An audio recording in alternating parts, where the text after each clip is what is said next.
حضرت علی رضی اللہ تعالی عنہ فرماتے ہیں رب کائنات نے سرکار کو فرمایا یا محمد عزتی و جلالی، میرے حبیب مجھے اپنی عزت اور جلال کی قسم۔ آپ انداز دیکھیں کہ رب اپنے حبیب کو قسمیں دے کے مخاطب کر رہا ہے۔ عزتی و جلالی، مجھے میری عزت آبرو کبریائی کی قسم، مجھے میری جلال اور کبریائی اور تقدس کی قسم ہے۔ میرے حبیب آپ جانتے ہیں لولا کما خلقت ارضی ولا سمائی، میرے حبیب اگر آپ نہ ہوتے نہ میں اپنی زمین بناتا نہ اپنا آسمان بناتا، نہ زمین کو پیدا کیا جاتا نہ آسمان کو بنایا جاتا۔ یہ دونوں چیزیں فوق اور طاقت کا بنایا جانا یہ کس وجہ سے؟ یہ آپ کی وجہ سے ہے، یہ آپ کے تقدس کی وجہ سے ہے۔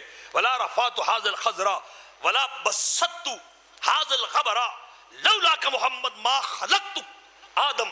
رب کائنات اگلی بات کرتا ہے، فرمایا میں کچھ بھی نہ بناتا، نہ آسمان چمکاتا نہ زمین کا بچھونا بناتا، یہ خیال مجھے کبھی نہ آتا کہ میں سب کو بناؤں، سب کو پیدا کر دیا جائے، زمین و آسمان بنائے جائیں، شمس و قمر ان کو چمکایا جائے، یہ زمین کے اندر سب کچھ سجا دیا جائے۔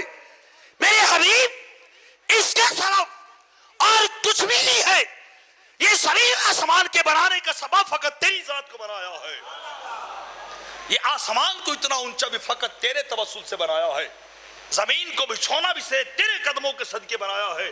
لولا کا ما خلقت آدم، اگر تو نہ ہوتا تو میں آدم بھی نہ بناتا، میں آدم بھی نہ بناتا، کچھ بھی نہ بناتا، یہ فقط تیرا صدقہ۔ ہوتے کہاں خلیلو، ہوتے کہاں خلیل بنائے کعبہ و مینا، لولا والے صاحبی یہ سب تیرے گھر کی ہے۔ فاضل بریلوی نے کہا تھا لولا کا والے صاحبی یہ سب تیرے گھر کی ہے۔